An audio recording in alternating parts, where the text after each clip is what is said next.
Let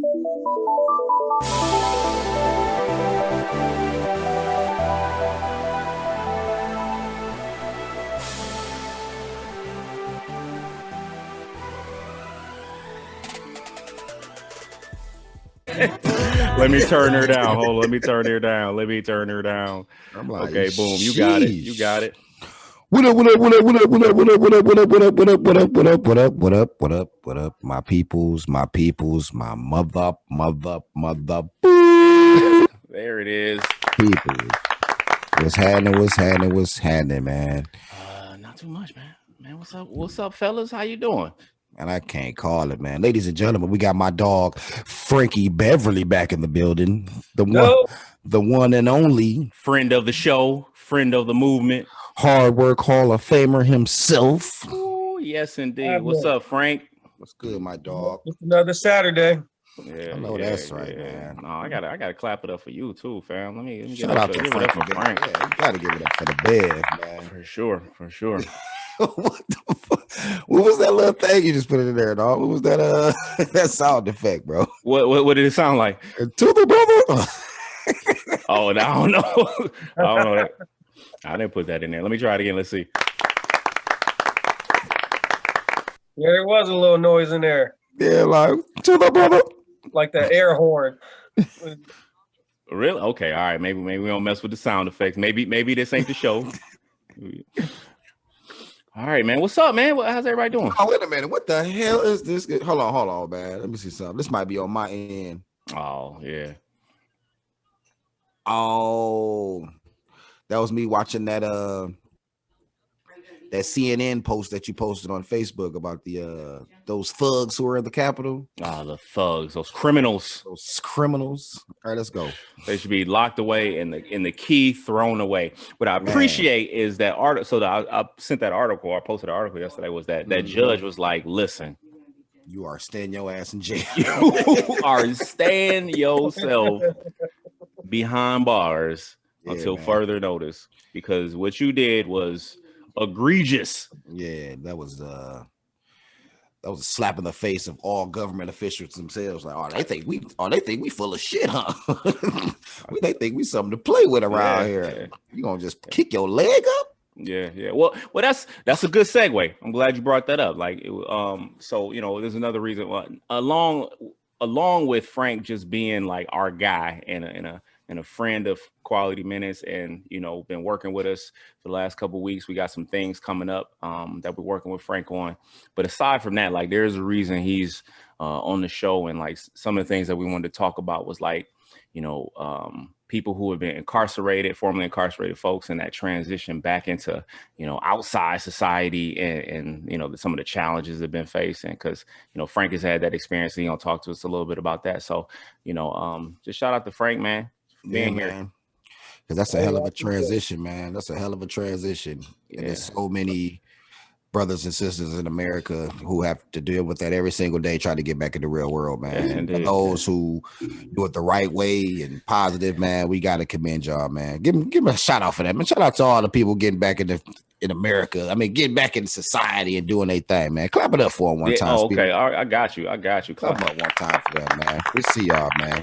And for the criminal justice system, this is what I got it. Right there, buddy. Right there. You know what I'm saying? But before we get into that, because I know it'll be a lot to share about that. Frank got a story he'll talk to us about. But like, just what's been going on this week, man? Anything that's come to mind? There's been a lot going on. Like, we haven't spoken in a while. So what's going on with y'all? On my end, man, it's been pretty cool, man. Just handling business, making my minutes count as always, bro. Mm-hmm. Yeah, man. What's up with you, Frank? How everything been down there in the O, man? Good, man. Just staying busy. The warmer we get, the busier I get. So just playing on that. Playing we make it through. We got our curfew extended till 11 now. So snap. Okay, all right. I think we're supposed to open up the world up here in Michigan, and I think the 1st of February. But I think we're gonna have that. We open fully. That's what the plan was supposed to be. I think she might have pushed it back a tad, but I know we're all gonna be on like a 10 o'clock curfew now. Mm-hmm. Yeah. And that's gonna suck for these people out here. They're gonna lose their mind. They'll be at the Michigan State Capitol in no time. Vigilantes, criminals. Good grief. Yeah, man, it's been a pretty good week, man. Couple of devastating hits and stuff though, but yeah, 2021 want to start laying it on tough too. I already. Already, but I will say this though. I will say this that they were losses and they were devastating. I don't think they were as devastating as some of the losses we experienced in 2020. So like we lost Hank Aaron. He was in his 80s. Right. And not to say that like we're okay with him dying, but again, he was in his 80s. Cicely Tyson, she was 86. 86. 90? 90? No, yeah, 90. 90. Yeah, she was 90. So both lived a full life, and did some great things in the time. They made their minutes counted. They made it count while they were here. So, not as hard as like a Kobe Bryant and his daughter last year. That's true. A year already. Yeah, it's been a full year, man. And I was watching that Jalen Rose and Kobe commercial where he was like, "Hey, Kobe," he was like, "How's retirement treating you?" He was like, "Pretty good."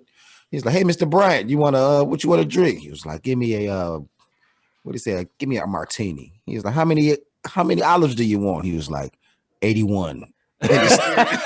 Yeah. He had some good commercials, man. He had some funny commercials. Do you remember that one with Kanye West? When Kanye was like, "Well, how do I, how many records am I supposed to break?" He's like, "More records." Well, how better am I supposed to be? Even better. Like it was hilarious. Kobe was a very entertaining guy, man. Rest in peace, Kobe, man. You know what I'm saying? But also, we had a devastating loss. The Detroit Lions are deciding to trade Matthew Stafford away. Yeah. I'm excited for Matthew. I am too. I'm really excited for him. I'm so devastated that this organization has wasted so much great talent. Yeah. Or hasn't like respected them enough to put weapons around them to make them successful. So it's kind of it's bittersweet, man. Because we go from Matthew Stafford to a Dan Orlovsky again. Man, listen. Yo, I was reading an article yesterday about Matthew Stafford and his options, and they were trashing the Lions organization. They were like, they were talking about the potential places he might go, like Washington or Indianapolis, and they called the Lions organization a wasteland. Like he's wasted it. A wasteland? Jesus Christ. Jesus. It's oh my God. Because I feel like they disrespected that man. Yeah, he had a broken back, man, and still was out there trying to play for us, man. That's fucked up, man. Yeah. Well, I hope I'm hoping the best in all his endeavors, man. Please don't just beat us in the Super Bowl. Please, if we ever get there, don't beat us. Don't be the one who we play against. You don't have to worry about that because we're not going anytime soon, and so you don't have to worry about that. Don't beat us the first round of the playoffs. How about that? Yeah, because I think we're gonna be a little too busy biting people's kneecaps. Did you see that press conference? I know y'all see that opening press conference. I did. My man said, "Look, I'm not even about to sit up here and give y'all that same spiel. We bite. Hey, look, fuck that. We gonna push them down, bite kneecaps. You knock us down, we biting kneecaps. Please don't be out there just biting people. For somebody who's completely fed up. Those kind of tactics made us lose games when y'all remember he was biting, stumping on people and Consumer Estate. He had all. But okay. So we had this conversation about the Lions rebuilding. We literally had this conversation in the last podcast. And we talked about like what are the options? Like if we keep Matthew Stafford, what do we do? If we get rid of Matthew Stafford, what do we do? So I like some of the hires, right? So I think it's Mark Brunell, quarterback coach, Deuce Staley, running back coach. I didn't know they went to go get Deuce. Yep. The senior defensive assistant from what's my man's name? He's been in the league forever. But he's taken teams to conference championships. He's been to the Super Bowl. He's won a Super Bowl with the Packers. He was just with the Packers. God, what's his name? Please. Yeah, while we talk, I'll look it up. But yeah, he has some experience. So there's some good hires, but we're gonna see. We're gonna see what happens, man. That's what's up, man. That's what's up. Also, ladies and gentlemen, if you haven't been on livequalitybusiness.com, we have some new exclusive merch coming for you. You know what I'm saying? Please go out there and check out the last podcast, Quality Minutes Podcast, you know, on YouTube. Please subscribe down low as well. You know what I'm talking about? Yeah. I'm about to I was gonna drop it this morning, but I'm gonna drop a live, just kind of shouting out the new, what we're gonna be releasing. Got Black History Month coming up. Yes, Monday is the 1st. I was gonna drop it on Monday, but I think I might drop it Sunday. I think we might drop it Sunday. So we got this joint. Yes, sir. With the Carter G. Woodson quote on the back, and then there's a hoodie as well. And then we're gonna drop some stuff later in the month. So go, support the brand and support you, man. Like Young G says, do it, baby. Gotta do it, man. But now I got a question, man. As serious as cancer.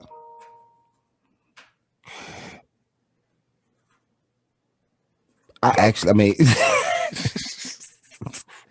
not even a question, man. I take that back. It's not a question. No, it is. What's up with y'all ex-president, man? How do y'all feel about how he kind of left quietly?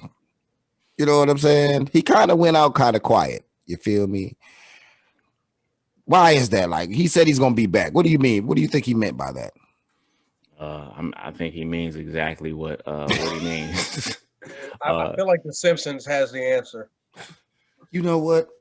That's something we need to investigate. We have to dig into the archives. Yeah, man, because the Simpsons are they've been predicting a lot of stuff. Real talk, man. So here's the thing.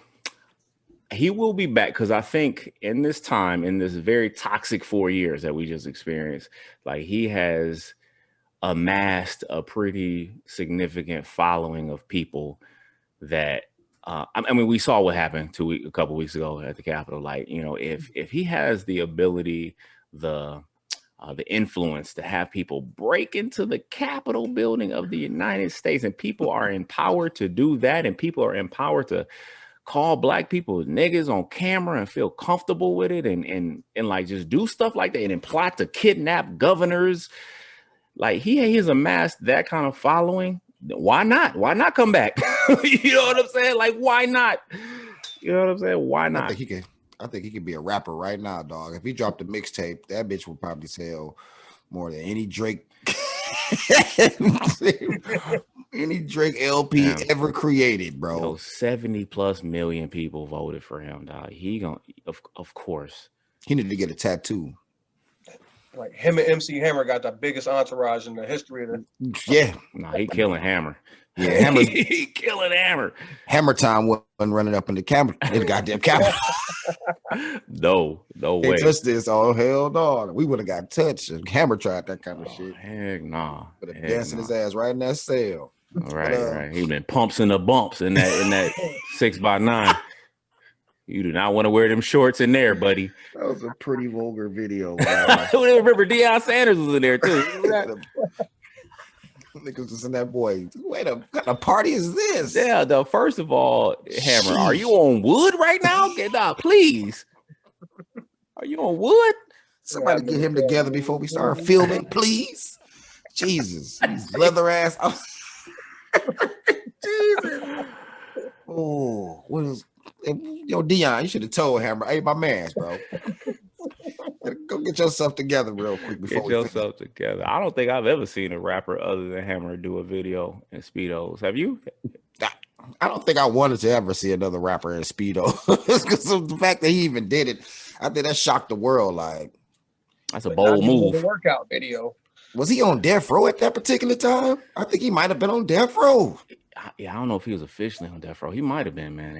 At the time, it was a pretty risque video. Like, videos weren't like that because, the girls had like thong bikinis on and stuff.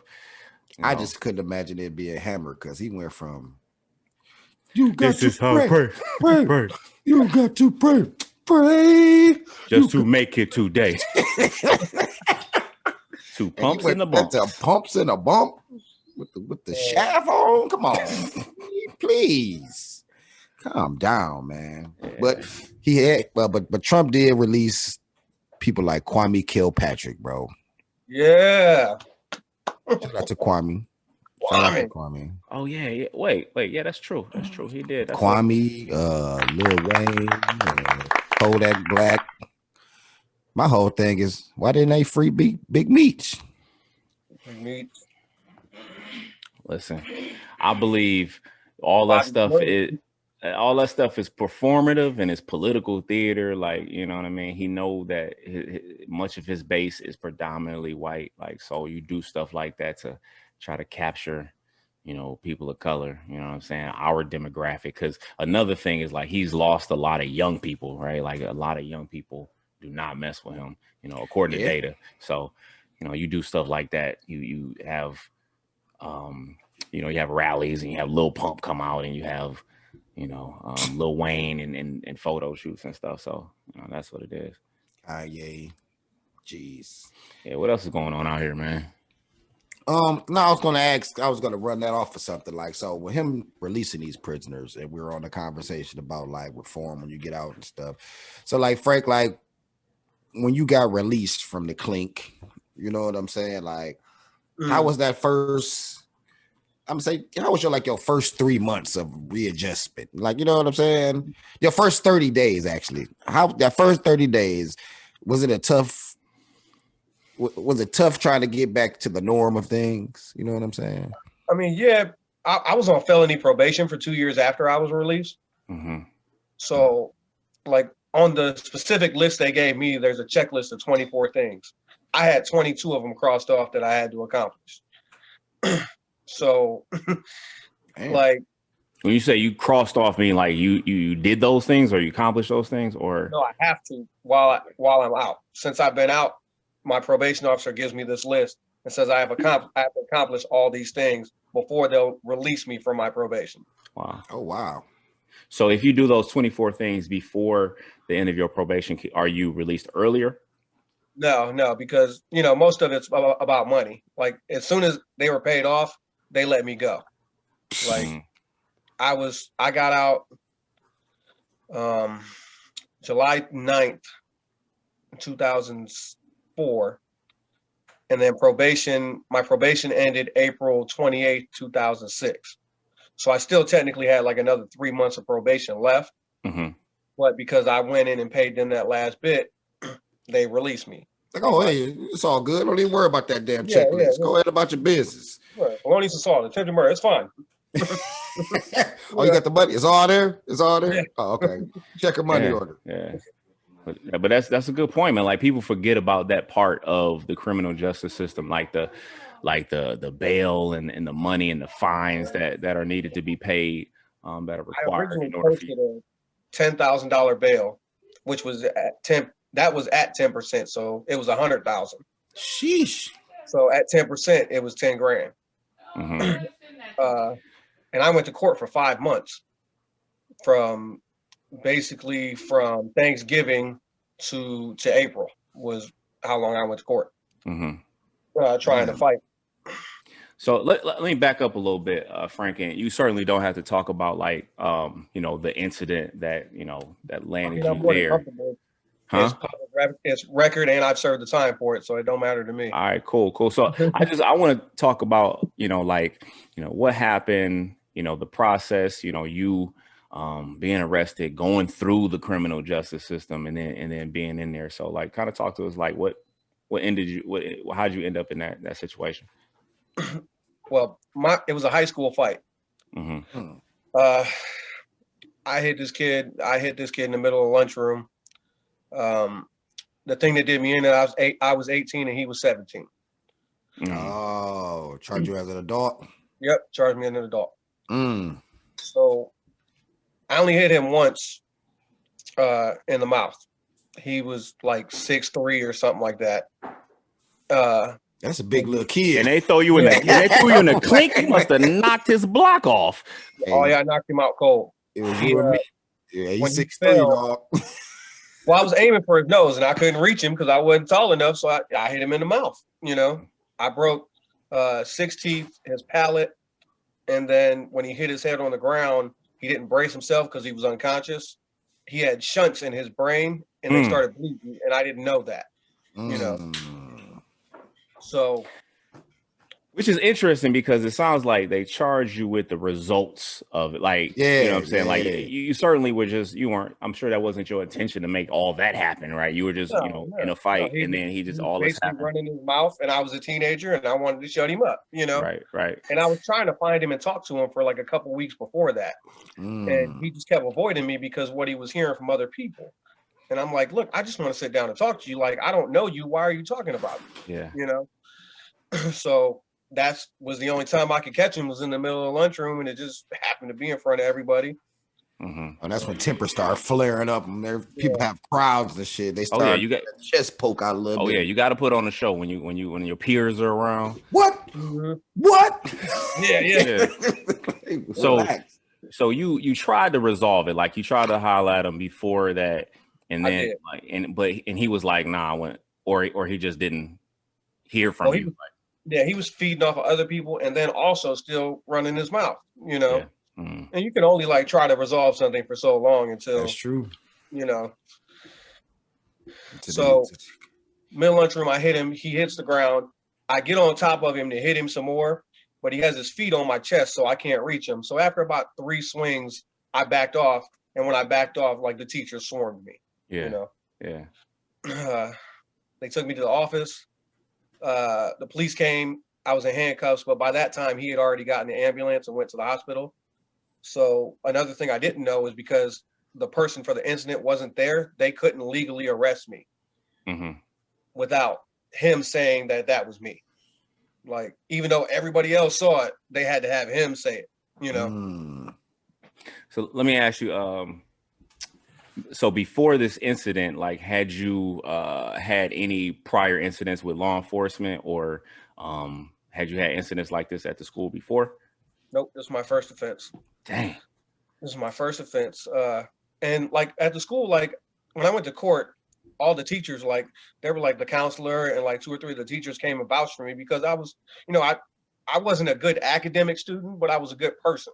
You know, I would help the teachers, you know, do whatever, go help a kid. It didn't matter. You know, I hung out with everybody. I was there for everybody. So they actually came and vouched for me. Right. My original charge was assault with intent to do great bodily harm unless of attempted murder. Damn. Just 17, huh? Yep. I was 18. So no priors. You in high school, 18 years old. My man, you know, runs up on you in the cafeteria. You see, all right, like the rest of us, you know what I'm saying? Somebody runs up on you, you're gonna fight, and you just happen to win, and now you're dealing with the consequences, huh? Right. Or you had to deal with the consequences. Okay. So again, you know, I went to, where was I at? I'm pretty sure I went to Oakland County Holding. Goddamn OCJ. Yuck. Hate that place, bro. So I'm 18 in here and locked up in a holding cell with 15, you know, pretty much other grown men, you know, like, so I get that. I get bonded out. Definitely a jungle in there, bro. Yeah. Oh yeah. And how big are you, Frank? How big am I? Yeah. Or were you back then? 5'8", and back then I was probably 190, 185. Okay. You know. So not a big guy. So not a large frame. No. Vertically challenged. Yeah, we all understand. We all in that club right now. I got my fingertips to the backboard one time. That's it. Ooh. I slapped the bottom of them nets. Okay. Not the bottom of the nets. Jesus Christ. So I call my grandma because I'm in jail. And when you're in a holding tank, it's a circle and the buttons are connected to the wall. So you got to lean against the wall and talk through the phone. So I call my grandma and, you know, kind of halfway explain what happened. And she basically was like, well, you got yourself into this mess. You got to get yourself out. Yeah. Which at the time, I'm mad, but now I understand, of course. Yeah. She was right. I got myself in it. I got to get myself out. You're right. Right. Dang. I called my buddy Scott. His mom actually bonded me out. She put up 10 grand and bonded me out. I didn't ask her to, but, she clearly could see the panic and distress in my voice, Nobody wants to see the people in there, man. Nobody wants to see nobody in there, man, for sure. No. So she bonds me out, and then I started going to court. I said I went to court for about 5 months. It was just, back and forth, my lawyer talking to them, and a lot of written statements. And I had written statements from all the kids, but none of the parents would sign off on it. So that basically screwed me too. Like I probably would have won that if I'd have been able to use them statements. So I don't understand that. Like, so, okay. All right. I get it. So like the kids were willing to write these statements about like what happened and what they saw and everything. And then they were all underage, the parents had to sign off. Parents had to say yes. And none of the parents signed off? Not one. Yo, that's crazy. That's insane. That's one. crazy, man. I understand people don't want to be involved in stuff, but y'all, you can, you know what I'm saying? You change a man's life, bro. That's some bull. A young teen. Yeah. I like that. Some straight up bull. So that's just perfect, bro. So I gotta ask, like, why do you think like they didn't sign off on those statements? That I don't know. I'm pretty sure it was they didn't want to get their kids involved in that because it could have turned into this big media thing. Like it was a high school fight. There was like minimal news coverage. You know what I'm saying? It's like in the paper, but they just didn't want their kids involved in that. I'm guessing, which is understandable. I mean, no parent wants to have their kid in the justice system or, around it at that point. Yeah, people don't like the police at all. I get that. But I mean, damn, that sucks, man. That sucks, man. I mean, you talking about, again, you had to deal with the consequences of that one incident. For years because, to this day, I'm still a registered felon. Right. So for the people who could have vouched for you or who could have spoke on your behalf and said, like, listen, Frank tried to de-escalate this before it happened. Saying Frank was just kind of defending himself. Like the people who could have vouched for you or could have made them statements and could have spoken on your behalf, like weren't allowed to. That's crazy. That's crazy, man. A funny thing, when I had a buddy, his name was Dennis. He was next to me, like, he was pretty much my hype man. Like, he was next to me like, yeah, we'll get him. I got you. Yeah. When I hit this dude and I turned around to look when he fell and my man was gone. Oh, like, Dennis. He was gone. Hey, Dennis, man. Dennis, you were real for that. Hey, yours, Dennis. Up yours, buddy. Right there. I just remember turning around and being like, oh well, and then going back to hey man, I got the biggest boo. You should be ashamed of yourself, man. That's crazy. And he told you that he would have your back. Yeah. He's like, I got you to somebody else. This and that. And I'm kind of pissed off at these parents, though, man. I feel some kind of way about these parents, though, man. Boo them parents who ain't let those kids. I got a boo for you just for the parents. Yeah, but I mean, like, so that also makes me think. All right, so what kind of representation did you have? Because I feel like if I'm a defense attorney, if I'm working on your behalf and I'm trying to ensure that worst case scenario does not happen to you, like I'm gonna do all I can to obtain these documents so that so that we can have you a good case for you. So what was your representation like? It was okay. I had he wasn't a public defender, but he was like the minimal, the next thing up. Yeah. Like it was like as low could get. Cause I'm 18, I don't have no money. I'm in school. Like I got a job, but I don't make much money at it. So, and honestly, he talked to the other side, the prosecutor, And the family, more than he talked to me, like I was constantly calling him and like, hey, what's going on? Haven't heard anything. And all he would give me was like short answers. So at this point, I'm starting to think I'm getting screwed because I'm not hearing nothing. You know what I mean? And then, you know, I'm going to court and like it got rescheduled, I think like twice. So I actually went to court and then they rescheduled, and then I got another reschedule. So like amongst all that, I'm not hearing anything. He's just like, hey, we're trying to get this work down. So instead of you doing so with my attempted murder charge, they wanted to give me 10 to 15 years in prison for my first offense. Are you fucking serious? So, and thank God you got bonded out, because you would have been sitting in the clink for that entire whole time, man. That's crazy. One thing is that people don't know is when you sit in jail and you're fighting a case, when you finally go to prison or if you get shipped out for those years, that doesn't count. Like that just goes away. You know, you have to start all over. You don't get to, like, even if you're in jail for 2 years, you know, fighting this case, that's not accounted for. Yeah, that's true. So like, that's another thing I didn't know, you know? So how long did they sentence you? So I pled down to a felonious assault, which is assault with a deadly weapon. Which is a maximum of 5 years. I did 90 days in jail and 2 years of probation. Yeah, that ain't a bad deal. But see, probation is that's a free imprisonment, if that makes sense. Like to be out in the world and still be locked up, that shit sucks, man. Yeah, you still under federal supervision, technically. And I'm on strict felony probation. So like, you know, like if I get caught doing any kind of fighting or anything, they'll send me for my whole 15. Like, you know. So let me ask you, because this often happens, right? Like a lot of defense attorneys, a lot of you know, they'll work with. Did they push you or encourage you to take that plea?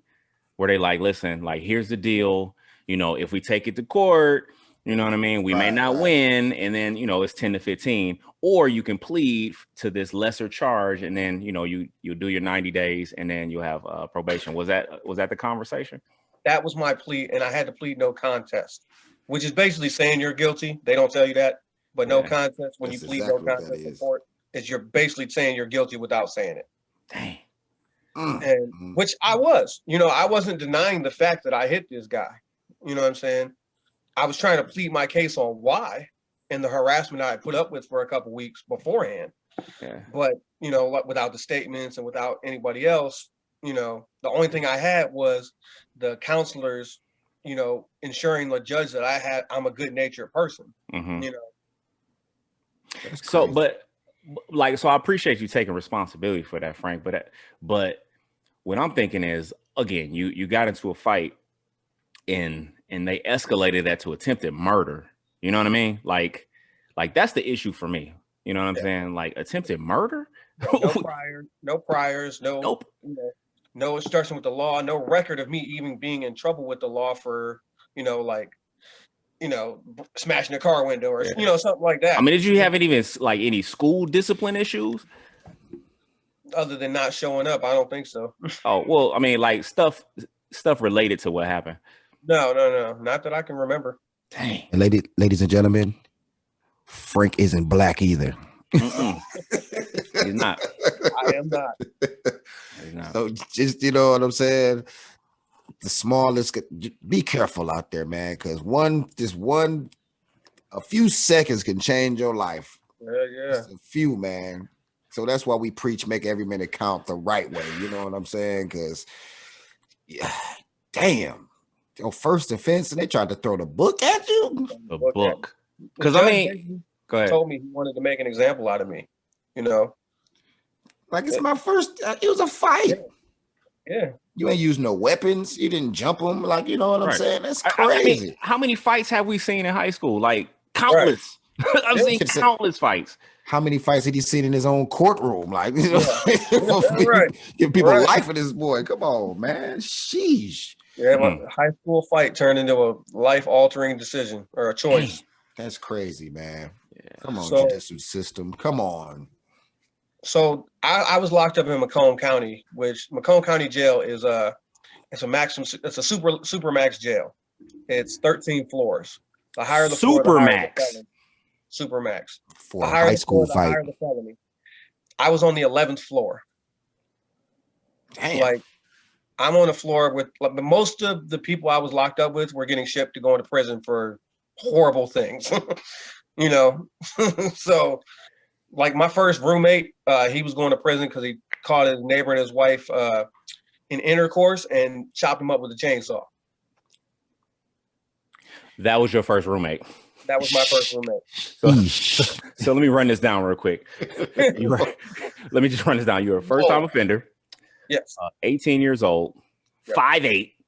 They throw you in a supermax, and your first roommate chopped up his family. Okay. His wife and the neighbor. Frank, you grow blacker and blacker by the day, bro. I swear to God, bro. Oh man, my guy right there, bro. Because those are black problems. I swear it is. FYI, like listeners, Frank grew up with us, man. He grew up around. He was my next door neighbor. You know what I'm saying? He hung with us, man. So you know he's our people. But damn, Frank, he tried to throw the book at him, man. Sheesh. Oh yeah. He in there with Charles Manson for getting in a high school fight. That's crazy. Like I'm in here for traffic tickets, baby. Why am I here with these killers? Why am I here with these killers? So okay, was my man Bling blade and shit? So I'm pretty sure the kid was at the trial, right? Yeah, he was there. So did they see that he was 6'3"? You know, did they see how big this kid was? Like. And then, like, when he showed up, like, he had gold rings on his fingers. Like, his face looked all right. Like, he was good. Like, you know, like. So why he ain't jump in and say, look, man, it was just a harmless little joint. I guess he just felt because you broke his teeth, though. He hurt his pride as well. At that time, I was actually away. I got kicked out of my grandmother's house just for not coming home because and so I'm on my own. I live with a friend of mine and his dad and his brother. So I'm buying my own clothes, you know, trying to scrape by what I can. So I don't look the most presentable in court, you know? Yeah. I got beat up khakis on and a button up, you know? Oh yeah. And that's your that's your attorney's fault. You know what I'm saying? I believe wholeheartedly, like if you defending somebody and you know that like presentation is important and you know that, you know, we're trying to present like a good kid who has not gotten in trouble, like, all right, hey, we need to get you a little $50 suit or something like that, or just a button-up shirt, man. You know what I mean? Yeah, a clean shirt. Right, man. Take your shit to the dry cleaners for us. You know what I'm saying? Do something. Right. Man, boo his lawyer too, man. Man, he is garbage. Now listen. I do understand like a lot of those defense attorneys, like those public defenders, man, they got ridiculous caseloads, which speaks to like a much bigger problem, like a much bigger systemic issue. You know what I'm saying? But at the same time, man, we got to have some better, you know what I'm saying, counsel for young people, man, because you're 18 years old and you say you got kicked out of your grandmother's house. So it sounds like you didn't have a lot of adults like kind of coming on you, like speaking on your behalf, or like kind of leading and guiding you and giving you, you know, advice in the process. No, and other than like my grandma and my aunt and like my uncle, which my aunt and my uncle I really didn't see that much, but those are the adult figures I had, you know. Right. Mm-hmm. So my grandma's already raised her kids. Like I went through the foster system before I ended up with her. Which is a whole nother, you know. Right. But it was a hard road before that. It was either like it got to the point where nobody else in the family could take me. So it was either I go into foster care or she takes me. But she's already raised her kids, you know. That's how she felt about it, which is understandable. You know? But she took me in and did the best she could with what energy she has. You know what I mean? Yeah. Shout out to Grams, man. Shout out to Grams. Definitely. Shout out to Grams. You know, she's fed me a few times, let me stay over at a house countless nights. Appreciate it. Shout out to Grams, man, for sure. Frankie. Hey, Frankie. With a Frank. So Frank, you know you in there, you're on the 11th floor with Hannibal Chainsaw Massacre with Leatherface. You're the first roommate Leatherface. So you know what are you thinking at the time, man? You walk in there, man, and you hear this story, man. What are you thinking, man? What's going on? Why he didn't tell me right away. So when they sentenced me, they took me straight to jail, obviously. And on the elevator, I'm crying because I'm scared. Mm-hmm. Like, I'm 18, I don't know what to expect. Like, I'm not prepared for this at all. So I'm in the elevator bawling. Yeah. And even the deputies behind me, I remember the one guy saying, he was like, "What happened to this kid?" He goes, "He just got a bad go at things, it looks like." Like, he even knew that, like, it was too much. Yeah. You know what I mean? Like, that shit. Woo. So when I get up there, the elevator opens up to a circle room. And at the end of the circle, like lining the end circle, there's an A, B, and C pod. So they take me to the C pod. And each pod holds about 28 people. It's upstairs and downstairs. There's a set of stairs in the middle going up. So I get in there, sit down. This guy is this guy's smaller than me. He's like 5'6", little Italian guy, racist as shit. Oh, I think in jail is the only place it's okay to be racist. To a certain extent. And like openly racist too. Yeah. So, after a couple of days, he asked me, so I find out. And my initial reaction in my head, I'm like, "Oh shit, I gotta get the fuck out of here!" Like, yeah. Clearly. Like, I'm sleeping under this guy, like. But he did see his wife porking a man, though. Like, you know what I'm saying? You walk in on your wife? Yeah. But like the chainsaw, though? Yeah. But there are other ways to handle that situation. Yeah, that's true. Maybe just leave, take a walk. Yeah. That's a long, long walk, man. Yeah. DDT off the turd buckle.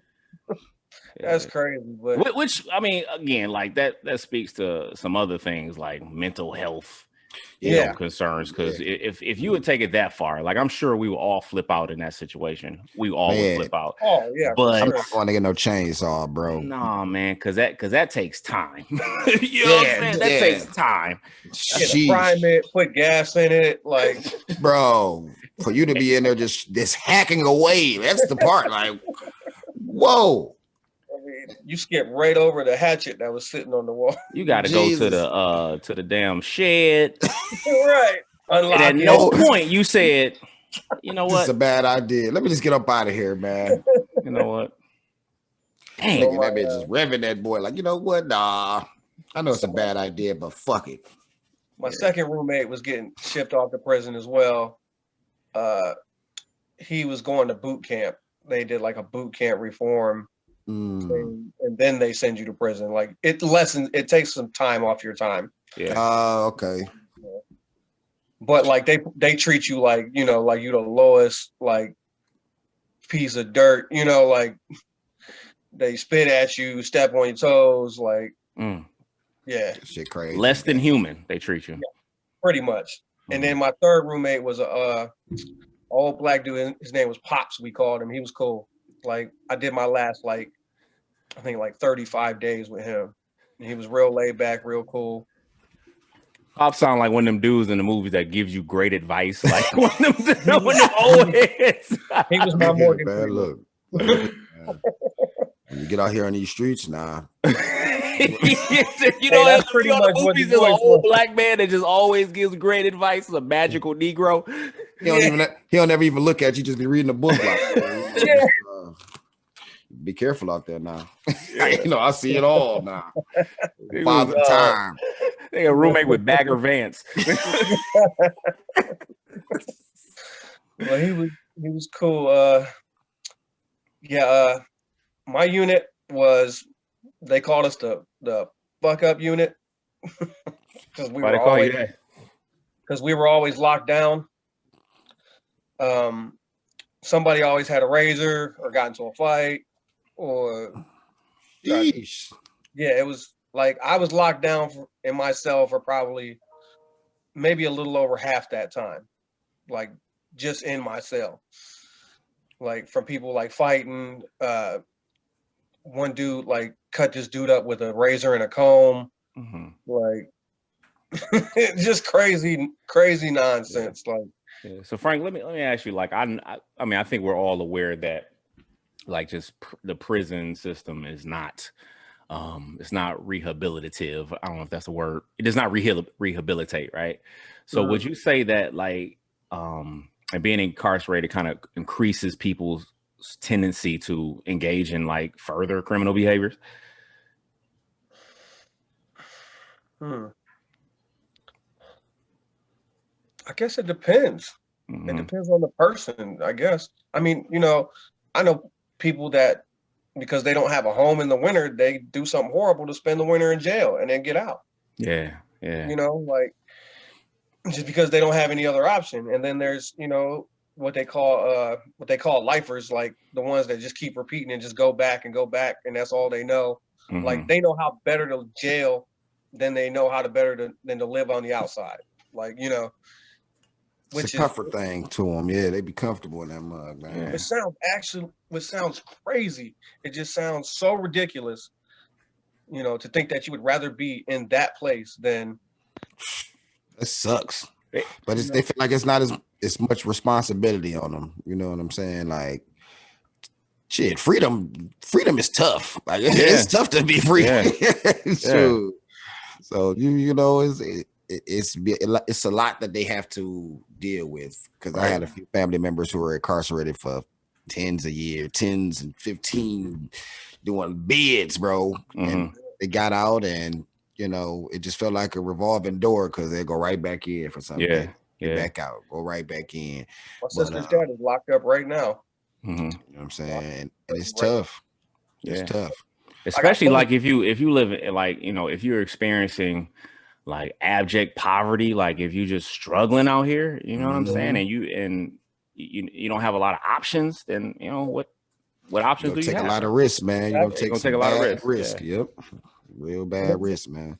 Jail was a lot of like you for real become MacGyver when you go to jail. Like everybody is a MacGyver because everybody has their own little way of doing stuff, cooking up something, making something.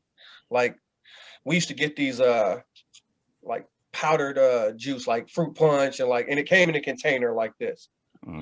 So they figured out a way to cut out the bottoms, 3 of them. So it's about like yay big. You plunge out the toilet and you can talk to the people underneath you through the toilet. Hey man, it's some genius people in the jail, man. It is. Like bro. One dude would come to my room and he would sing like country because the women were under us. So he would sing like country songs to the women and just clown but it was like, who thought of that? You know what I'm saying? I wonder if I plunge out this toilet that I just shit in, if I can talk to the women under me. Right.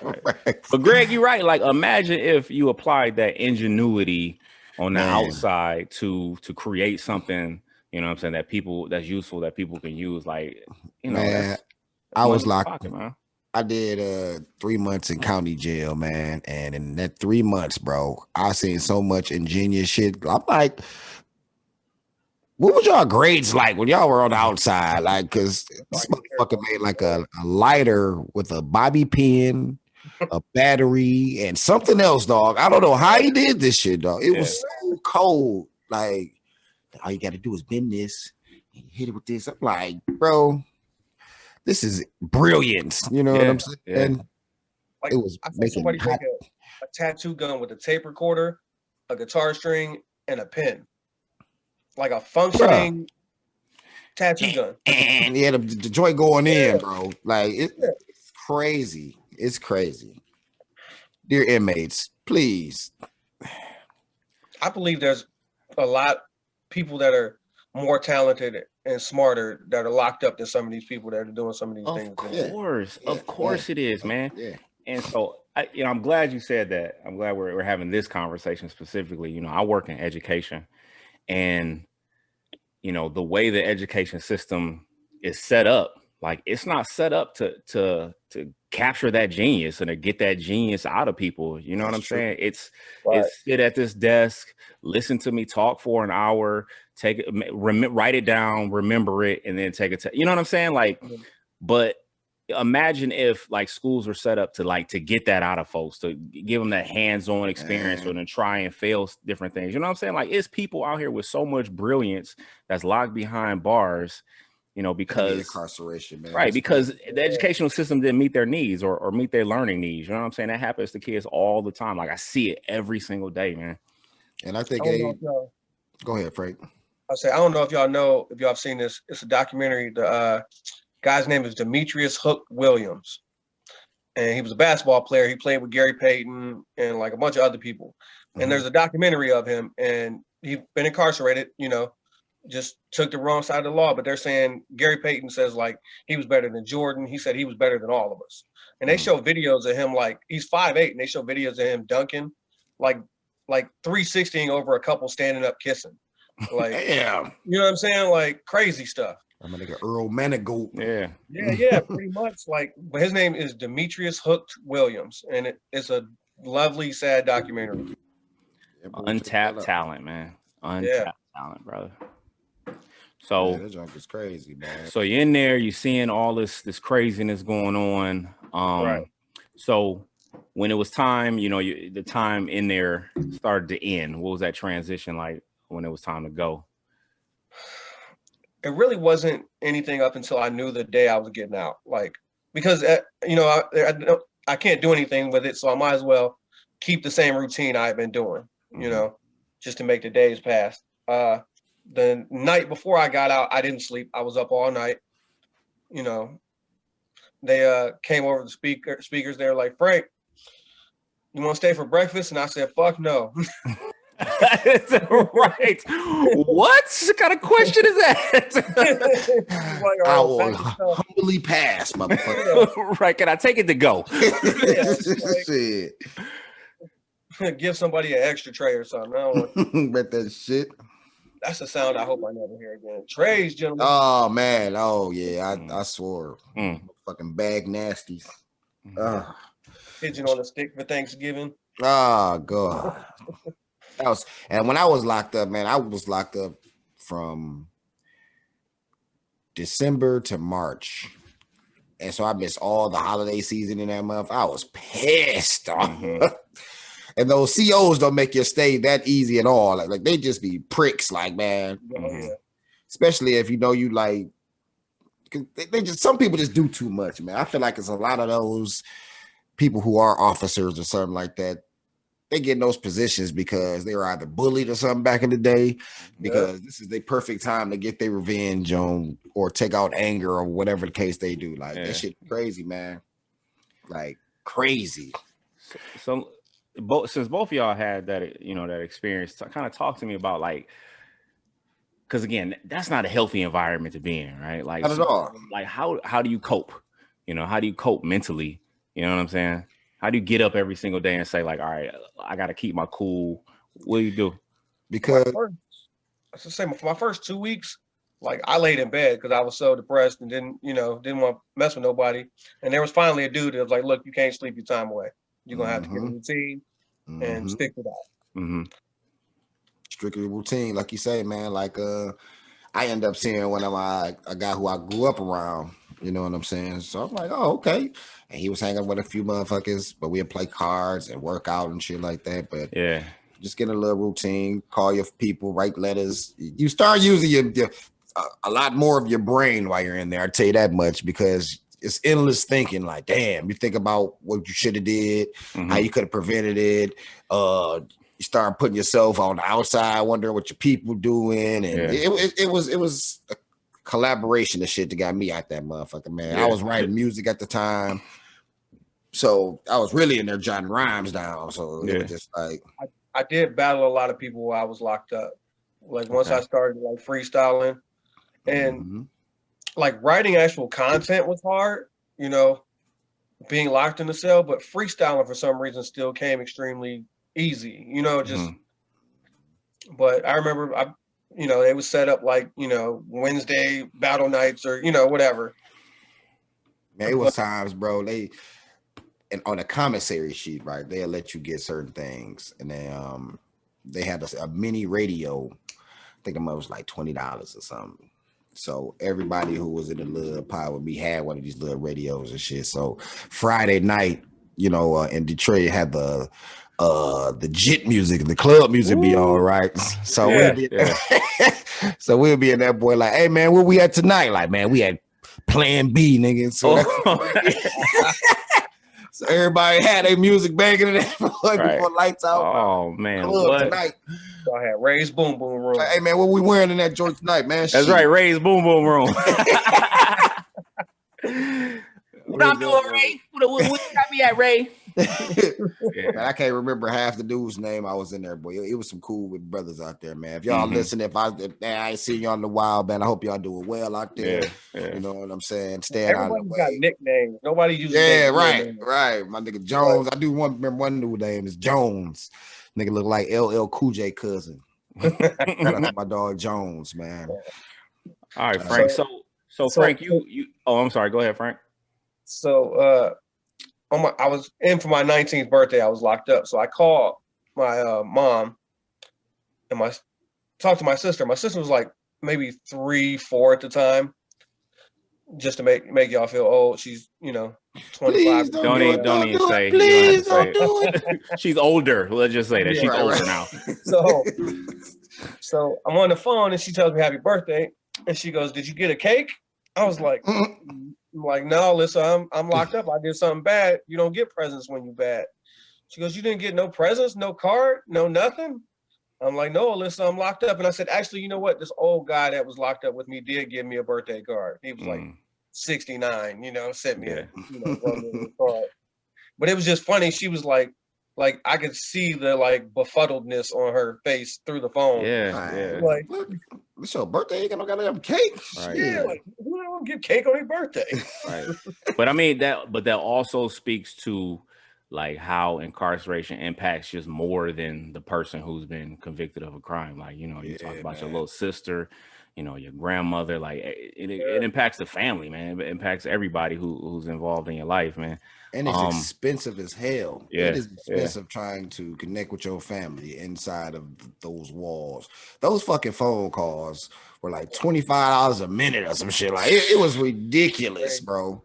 You know what I'm saying? My mom was like, look, bro. You gonna have to thug this out, my dog. Right. You got pen and paper. You better write some letters, B. Like you working in there, but you only got a couple more weeks left, brother. We will talk to you soon because I'm not answering another one of these motherfuckers. I was saying, you know what? I don't blame you. Yeah. So it was cool, man. But when I did get out, I remember the night I got out, man, I couldn't sleep to save my life. Like I just was up, like it was unreal. What was on your mind? I think it was I didn't have to look around and shit because I couldn't really sleep inside there because you always gotta have your senses open. So it was just like when I opened 1 foot on the floor. Yeah, you know what I'm saying? So it was just like it was weird, man. It was weird. And I remember a couple of homeboys pulled up over there and had some drinks, man. And I swear the first time I had like a beer and a shot, I was done. You hear it, son? I was through. Your body was not ready at all, bro. And then I was able to go to sleep. I got up early as hell. Like it took me at least about a couple months just to get out that cycle, man. Like it was crazy, man. It was crazy. But I know he had a goddamn. Frank had fucking Leatherface as a roommate. I know he couldn't sleep. What? He actually he was my roommate for about 20, 25 days. Thank God. Like I said, he was a very racist person. So he was sitting watching this TV, and this one dude came by, sat down and turned it because he had been watching it for a while. He's like, I ain't watching this bullshit. And he called him the N-word, and dude turned, like, as soon as he said it, dude just went, like... No hesitation. Yeah. I went up, I got up and went to my cell and locked myself in my room. Like, just closed it to where it clicked because I knew that was what coming. Oh man. Homeboy said, "Ain't no chainsaws in here, fam." Not at all, brother. Straight out here. Not a one. Not a one, man. Dang. Yeah, but the key of the story, ladies and gentlemen, please be careful. That life is not good for anyone. Oh yeah, so you were in there when you got out, because I was able to come out because the job that I had when I went in, I don't know how it happened, but I was doing telemarketing at the time, so they had a spot for me when I got out of jail.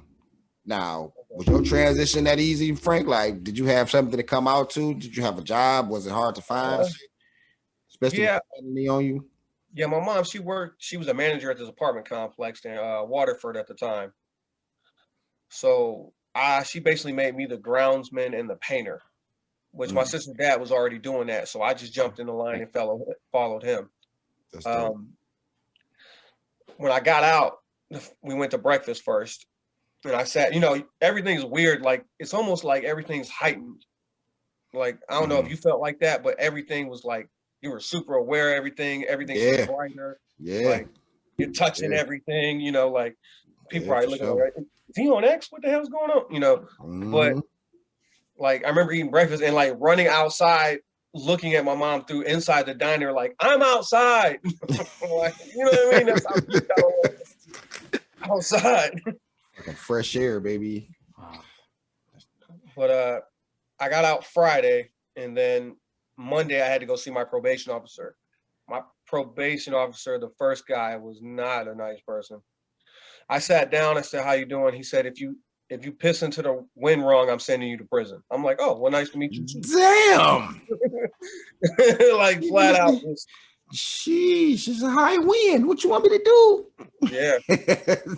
So again, I'm listen, again, through this whole process, I've not heard that anybody has tried to help. Like, nobody has tried to help. Not your lawyer, not like nobody. Like, not the parents that had the kids that wrote the statements. Like, nobody has tried to support and help, man. That's crazy. So I had 4 different probation officers through that 2-year time period. They kept shifting me around because the severity of my felony, like, even like going to take, like, finding a GED class that will accept me was a task, because I'm going there with court documents like, hey, I tried to kill somebody. Will you tutor me to get my GED? You know what I mean? Right. Yeah. That's basically what the thing says, so it took me a while to get like that list of 22 things like done. I had to go see a psychiatrist and find out if I was a functioning member of society. My first thought was, why didn't you give me that test while I was locked up instead of letting me out in the world? That is a great question, Frank. Yeah. Wouldn't y'all think y'all should do that beforehand? I mean, so my first 2 sessions with this guy, and mind you have to pay for all these things. Mm-hmm. So it was $50 every week for the therapy session. I had to pay for my GD classes. I had to pay every time I went to see my probation officer, which was twice a week at first. Then I went to once a week, then every 2 weeks, and then every month. And again, did you have a steady stream of income at the time? No. Okay. So they're charging you money to do all of these things, yet you have a hard time finding employment because of the circumstance you're in. Exactly. All right. I just want to be clear. Yep. That is crazy, man. So that's a setup for failure. It is, man. I quickly went from the guy I had in Macomb County, and then I went to Oakland County probation office. And then he sucked I too. had my last probation officer was right there on 6 Mile and Lasher, where we lived over on Beaverland. That was my last PO. Shout out to Brightmo. Shout out to Brightmo. Man, that's crazy, man. I used to love walking through the neighborhood because people were like, what the fuck is he doing over here? Who's this white kid walking around here? He fit right in. He fit right in. Yeah, they have no idea. They don't even understand it. Yeah. So, but on the 6 Mile Lasher, my last probation officer, the first one was Mrs. Nixon. She was real cool. And then Miss Cobbs was the shit. She was real cool. Mm-hmm. Like, she was laid back. She understood the process. Like, I got into a fight, which I wasn't supposed to be fighting at all. Yeah, you definitely weren't supposed to be fighting at all. No. I did not start this fight. So, but I tried to finish it. And it was the day before I had to go see my probation officer. Jesus. Oh, yeah. No, baby, no. Hashtag bad timing. Horrible hashtag. So I'm riding with a friend. I'm working at this point, I'm working over in Dearborn Heights at this little Coney Island. And I'm helping my boss like move some stuff. So we're in my buddy's truck. Was it Dearborn, Coney Island by any chance? It was that one that's on Telegraph? No, it's on Fort Road. Oh, okay, that was wrong. It's the one. It's like where Applebee's is, and then like right before that, like 2 blocks where the Walgreens is, right there. Yeah, I know what you're talking about. That's where the restaurant was. Okay, I know what you're talking about. Is that closer to Middle Belt? Nah, it's like in between. Yeah, it's in between those. It's in between. So I'm riding in the truck. And this guy, we got a bunch of stuff in the back, like it's piled up, and we don't have no tie strap, so we're driving slow because this is my boss's stuff, so I'm not trying to break nothing. So this guy's behind us, and he's irritated, and he pulls up to the side of us at the light, rolls down his window, and says, "I'll kill you, motherfuckers!" Like just starts going off, and throws like a slushie at the truck, and just takes off. So we're going the second route. We get behind this guy again, so I'm like, here we go. Uh-oh. Yeah. So I had my buddy pull into the Coney Island. We pull into the Coney Island. I said, go grab Eddie. That was my boss. I said, go grab him. Now when we first saw them, there was only 2 people in the car. When they got out, there was 5 guys in a baseball bat. The first guy ran up on me. I backed up and I knocked him out cold, and then I tripped over the parking brick in the parking lot. Frank, you pack a punch, buddy. Knockout king. Conor McGregor cousin. Come on, McGregor. I be trying not to fight, man. Not good. So yeah, I hit this dude. I knock him out, and then I back into the parking brake. So once you hit the ground, it's over. Like, there's nothing I can do at that point. Mm-hmm. So I'm basically getting stomped and hit with this bat. Oh. And I'm covering my face, So the cops get called. They run me. Obviously, I'm on felony probation. So the next day I go to see Mrs. Cobbs, and I don't know why. My eye was like a little puffy, and like I had like a bruise like on my upper arm from the bat. But other than that, I was fine. So she goes, what happened to your eye? I said, well, my aunt's got this door in the hallway, and I ran, it swings open at night, and I ran into the door, right? And she just gave me that look like, boy, if you don't stop lying to me, like. I know you white, Frank, but she was like, nigga, please. Man. Yeah, right.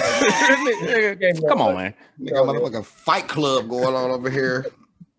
So she goes, we have the police report, right? I'm like, yeah, I know. I don't know why I tried to. I'm like, I'm just scared. Like, I was honest with her. Like, I'm just scared. I don't want to go to prison. Mm-hmm. Like, and then I explained everything that happened, in detail, how I explained to y'all. And she basically was like, look, next time, tell me the truth. Things happen, as long as it's not your fault and you got these other people there with you, just be honest with me and we'll try to work it out no matter what it is. Yeah. So that was real cool. Like, I didn't. Shout out to Miss, what's her name again? Miss Cobbs. Yeah, shout out to Miss Cobbs, man. 6 Mile left. Yeah. Probation office. We ain't need another brother in prison, man. We ain't need another one in prison, man. We don't. Know what I'm saying? We don't, man. But I'm glad you're out, man. Like I said, I'm glad you're doing your thing, brother. Yeah.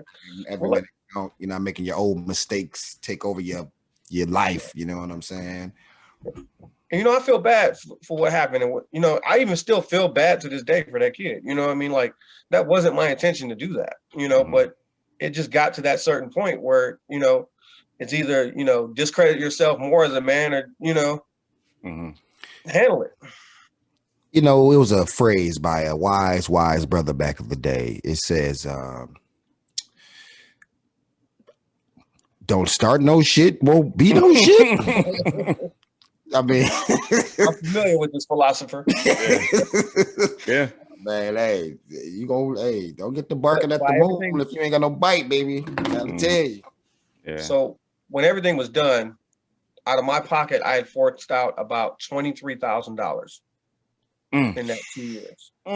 Jesus Christ. $10,000 for the bonds, and then $20,000 for the attorney, legal fees, and pain and suffering, dental record, all that. Like this, I think that lawyer only probably should have got 2,500. I couldn't even get those statements and shit. Yeah, I get 2,500 and a bag of weed when I get out of here. So but lesson to folks out here, particularly the young folks, that's not a free stay. Just to be clear, that is not a free stay. Not at all. Understand? They charge you, and they try to keep you there at least a month because they get $1,400 each month for each prisoner. Yeah. So, if you got a thing where you're gonna do 15 days or 30, you probably gonna get the 30. Man. So shout out to Biden. He just signed an executive order, I guess restricting private like hold on, let me look it up. Y'all keep talking. Hold on 1 second. Private prison, yeah. I mean, how people can buy into them and shit like that. Yeah, something like that. Let me see. He ends federal private prison contracts. So I mean that's part of the problem. Like there's a private prison system or private prison market right now. So there's money in keeping people incarcerated. You know what I'm saying? Yes. And the more you put in there, the more. So is it like a franchise? Is that what it like? Kind of like each warden owns their own prison? Is that?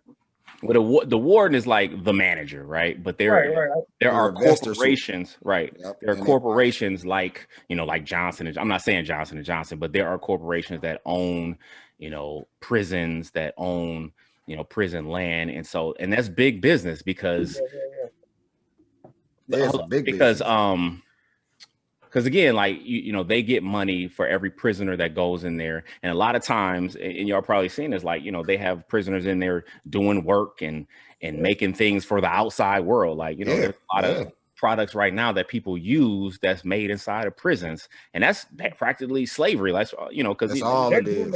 They get paid minimal. Like they for real doing that for pennies on the dollar. Yeah. Free labor is what they call that. Well, cheap labor for you know what I'm saying. Like I got locked up for fighting, not building iPhones.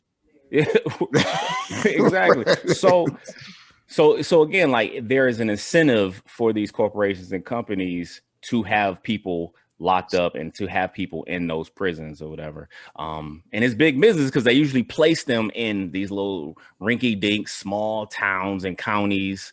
And so they employ a lot of people too. So like those COs or those folks that live in those counties and the people that work in there, so that's problematic, man. Like when people can make money off of that, then it's a problem. That's why people have mixed feelings about Michael Jordan. Because he's a part, I think he's a part of a investment group for prisons, like something like that. Like he's one of those private people of a prison. Mm-hmm. I just learned Bob Barker actually is an investor, or he's a part of that system and invest in privatized prisons. Man, it's problematic, man. It's pretty tough. The two-strap shoes they wear in jail. Yeah. They got the two Velcro straps. Those are Bob Barkers. They say it right on the inside. Wow. Way to go, Bob Barker. So all I have to say is Bob Barker. Causing hell from the grave. Get one of Michael Jordan too. Get Jordan one of them. Michael Jordan, you too. Somebody boo these men. Yes, boo. You know what I'm saying? But let me, I gotta give you gentlemen, Frank, especially you, but both of y'all, man, for, what I'm saying, for, doing that time and going through that experience and like still being resilient and out here, you know, making your minutes count, because that's not an easy experience. Because, you know, it's dudes that's, you know, spent 15. Like, imagine, like, y'all was in it, like Frank, you said you was in 90 days. Yeah. Greg, you was what, 3 months? Mm-hmm. But imagine like 10, 15, 20, 25 years, 40 years. Wrongly accused. Wrongly accused. Oh, imagine that transition outside, man. That's nuts. I haven't watched that yet. That Jamie Foxx and Michael B. Jordan movie. I watched that the sitcom For Life. Yeah. For Life. For Life on Stars. No, it's on ABC actually. It should be on all your or all of those little streaming joints. Yeah. It's a pretty good ass series of a guy who gets wrongly accused for being a drug kingpin. Oh yeah. And he was wrongly arrested and put in jail for life. And he becomes a lawyer and gets himself out of jail. Well, trying to fight his way out of jail. That's a dope show. Let me go back to what Frank said, like that the movie Just Mercy. For all my folks who like reading the book, like you got to read that book Just Mercy. Like it you know, what's the name? Something Stevenson, Chris Stevenson. I don't know. So anyway, this attorney, like his goal or his purpose was to help folks who've been wrongly accused, and they were like dudes who've been there for like 40 years on death row, like for crimes they did not commit. And they were just in the book. They tell more stories in the book, and there's just some of the saddest stories. Like you could, he told a story in the book about, you know, he was going to see a youngster, like a 16, 17-year-old in big boy prison. Like, you know what I'm saying? 16, 17-year-old. And he was talking about how he would meet with him and homeboy wouldn't say anything. Like he wouldn't say a word. You know, he met with him, he kept meeting with him, wouldn't say a word. Come to find out, like he had just been sexually abused nonstop inside, man. And there's nothing you can do about it. Yeah, nothing you can do. Nothing you can do, man. That's crazy, bro. Before Life, that's a dope show. Love that show, man. It's a dope show. I think season 2 just started up the other day, if I'm not mistaken. A new episode just dropped. I gotta go check it out. I haven't checked it out just yet. But just a little bit off the subject, but on the subject though. When I did get released, man, it was 2 correctional officers, two COs at the gate giving me my property and stuff. And one of those slick motherfuckers tell me, we'll see you again. I said, you can see these nuts. Hold on, wait. I think I got a sound for that. Hold on, wait. That was pretty funny. Let me see. Hold on. Where is it at? The hell is wrong with you? You gonna see me again? See you again? What kind of nonsense is that, man? Hell out of my face, bro. Y'all caught me with a bag of weed in my car and gave me all this time. Nah, that wasn't good. Go. Yeah, what the hell? Those the two things they say. Don't write your name on anything while you're on the inside, and don't look back when you get out, because you'll be back to see that. I threw away everything I had. As soon as I walked out those doors, I threw everything away. Except for the money. Take all that shit, throw it away, burn it. So I had to change the clothes in the parking lot. Like, yep, me too. Yeah. Tell me about what after going through that experience and even still experiencing it, because you know you still have that label. You know, what are some things that you've learned or not even learned, but just taken away from that experience? I had a joke years ago where I would say, well, I guess I'm checking anybody's ID before I fight them now. Like, hold on, mother. Your ID. Oh, you 18? Okay, let's feel every piece of these knuckles. I know that's right, Frank. Shoot, got to check out the whole span. Yeah, man. Just remember, jail is not the move. It is not the place. It ain't cool. They don't build you no status. It just take away your life. And another worst thing about being locked up is when your people are going through stuff on the outside, you are literally helpless to do nothing. Do nothing, man. Yeah, that's terrible, man. When people pass. Yeah, man. That's tough. That's tough, man. I actually, one of my mom's boyfriends was locked up, and his son got killed on Christmas Day by his roommate. stabbed him in the neck. Ooh. How I know is the guy I worked for, his son was training to be a fireman, and you have to go through a EMT class first. Mm-hmm. So he actually picked him up Christmas Day. Mm. That was how I found out about it. Not Like, on Christmas though. yeah, Christmas Day. On Jesus' birthday. Jesus Christ. Oh man, that's nuts, man. But I think that sharing your story, it goes to show you that like just the system in general is super flawed. It's not designed to help people be better. It's not designed to help people rehabilitate, and there's just a lot of things, that we don't help kids and young kids work through. You know what I mean? Like, another interesting fact is, I just thought about this. I meant to say this earlier, was the guy before me, the guy that got sentenced before me. This was what he did. He was a pedophile. He contacted this girl, picked her up in a stolen taxi, drove her across state lines, did whatever he had to do, and then came home. They caught him, and he got 3 years in jail. What, going across state line? Like sex trafficking? Sex trafficking, kidnapping, pedophilia, rape, stolen vehicle. And all he got was 3 years. All that was 3. And you was facing 10 to 15 for punching a 6'3" behemoth. For doing what you had to do in a situation that, like, because I presume in that situation, had you not do anything, like, you would have been the one on the floor. You know what I mean? Like he was a big dude. Like, when I looked at his hands, like, if he would have hit me, I probably wouldn't have stood a chance. You know what I mean? Like, but I'll never forget that case because it was right before mine, and the severity of it. Like, how horrible that is, So you walked in like, man, this is gonna be a piece of cake. I know I'm getting off. Oh, he got 3? Okay. God damn, that's terrible, man. 10 to 15 years. I'm like, what about him? What about my man? Hey, my man. Hey, what's up? I would have tapped my lawyer like, hey, my man. Let me get that nigga lawyer, man. Yeah, man. But that's, man, I heard somebody say this one time, like, justice goes to the highest bidder.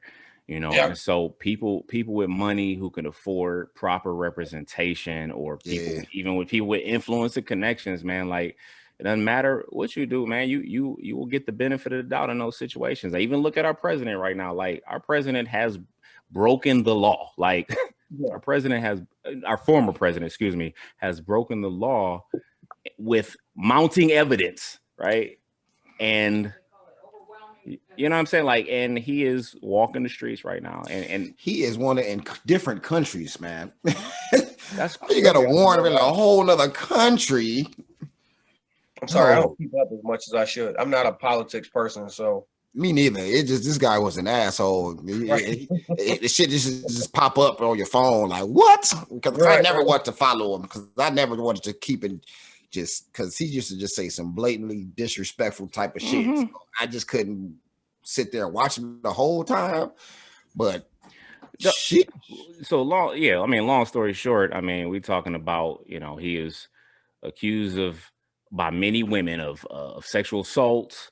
He admitted to it on, in recording.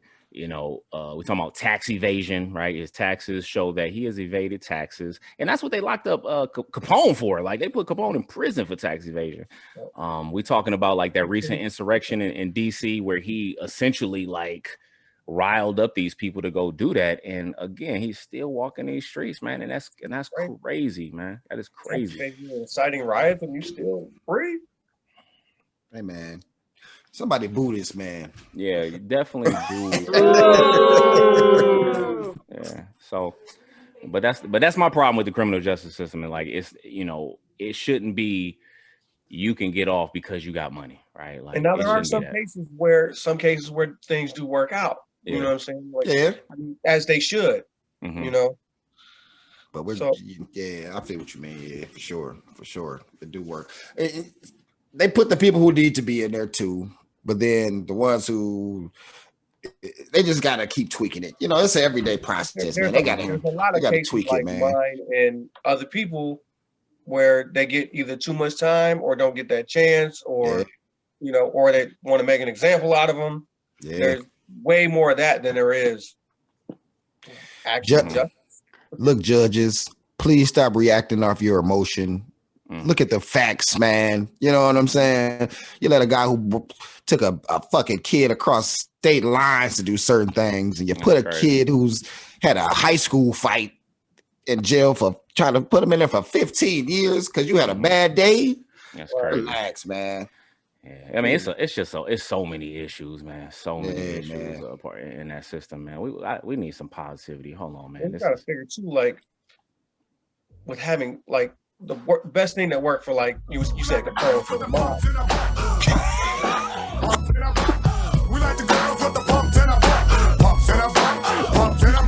All right, man. My bad.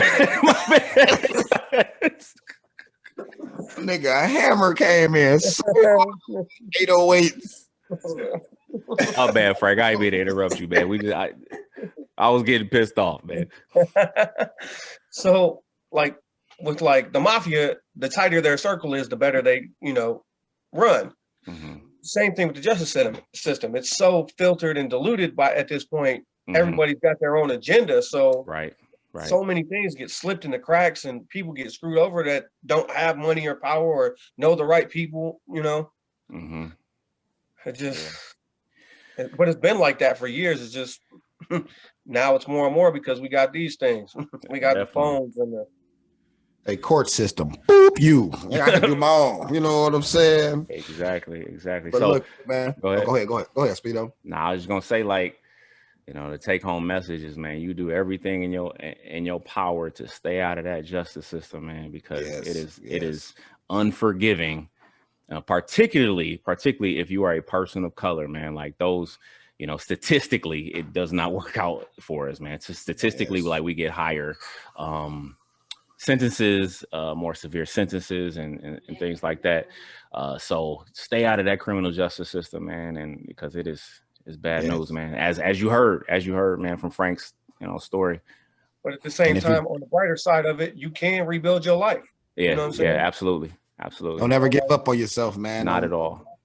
Any obstacle you can defeat any obstacle, man. And if you need a reminder, man, go to livequalityminutes.com, grab you a Make Every Minute Count shirt, man. Mm-hmm. With the 1440 going down your spine, because that's how many minutes in a day, and you got to make those count for the best for you and your family. So make sure livequalityminutes.com. You'll see it down low. Yes, it'll be there. It'll be there. I see the shirt, Frank. I see you over there, baby. Yeah. We see you. Yeah. So, so I mean, I think that's a good way to transition to music recommendations or I mean, anything else. I think we're having a good conversation. So anything else you want to throw out there? But I cannot stop listening to Benny the Butcher. Ooh, my man Frankie. Full repeat. Boom, boom, boom, boom, boom. Yes, sir. That Scarface and Sosa and that 97 Hove. Oh, okay. All right. Not all right. Boy. That's my boy. Rubber bands and weight. Ooh, shit. Y'all gonna have me going straight 10 to talk 3, man. Don't do it. But I got a recommendation. I was just over here grooving earlier. Devin the Dude, Something to Ride With. Okay. Something real smooth, you know what I'm saying? And I'm telling you, it's gonna take you to that next zone. What you got over there for Speedo? Okay, hold on, go back. So Devin the Dude, is that a new project from Devin? This is one of his latest ones. I think it was his last one last year. It's pretty current though. Mm-hmm. But Something to Ride With. Something to Ride With. Dude. Shout out to my dude Devin the Dude. Okay, yeah, shout out to Devin, man. He been making some good quality music like for a long time, man. He's been pretty consistent. So, definitely shout out to him, man. Yes, sir, definitely man. Shout out to him, bro. Let's see, what do I have? Well, first of all, I just did my ancestry DNA, and I found out that I'm 30% Nigerian. So shout out to the motherland. Shout out to the place of fucking civilization. Yes. That's what I'm talking about, yes. brother. So, next time you see me, you can call me Prince Akeem. That surprised you? What'd you say, Is Frank? there anything else that you found out that surprised you that you didn't know you were?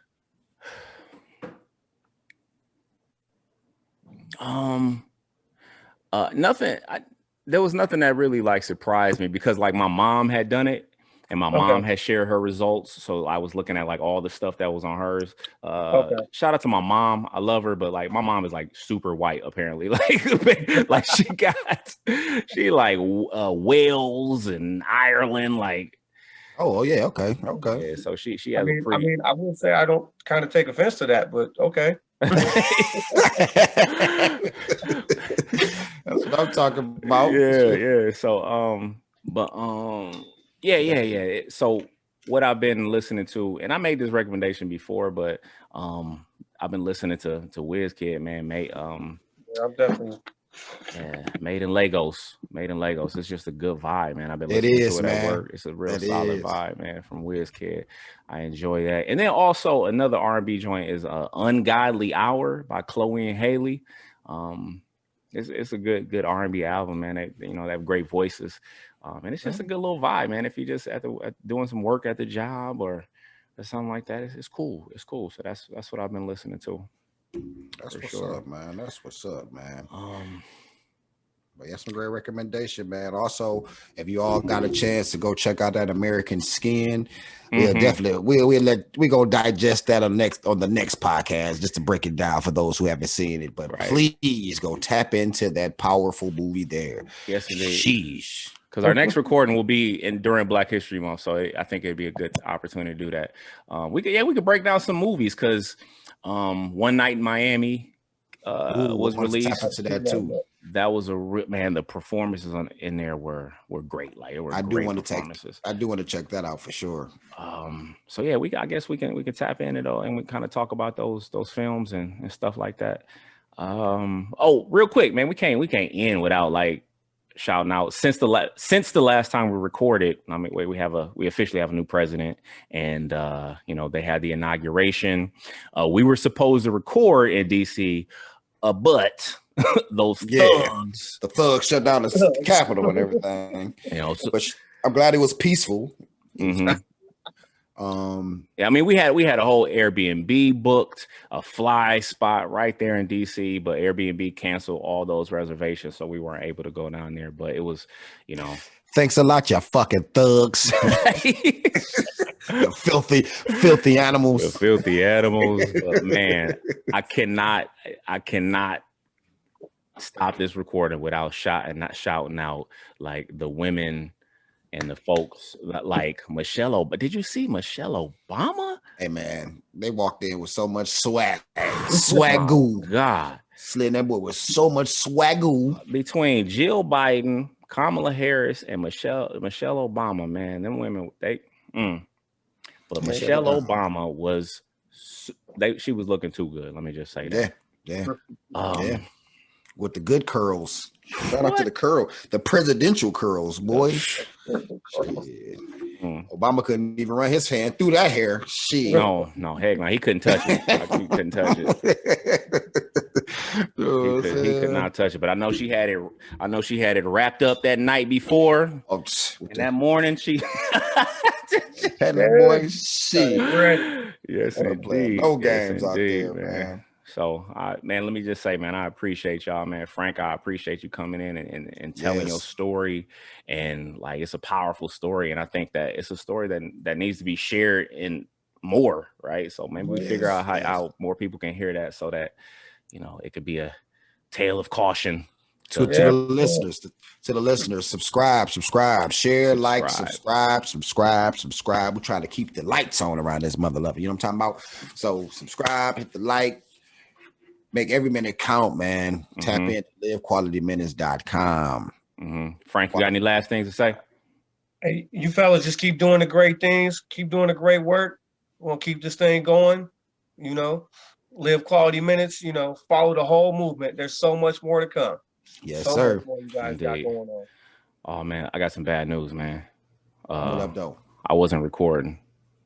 Oh, you want to record? No, I'm just playing. I'm just playing.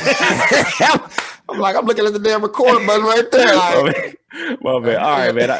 Y'all have a good one, man. All right, y'all, man. I gotta go make these minutes count at the job. Holla.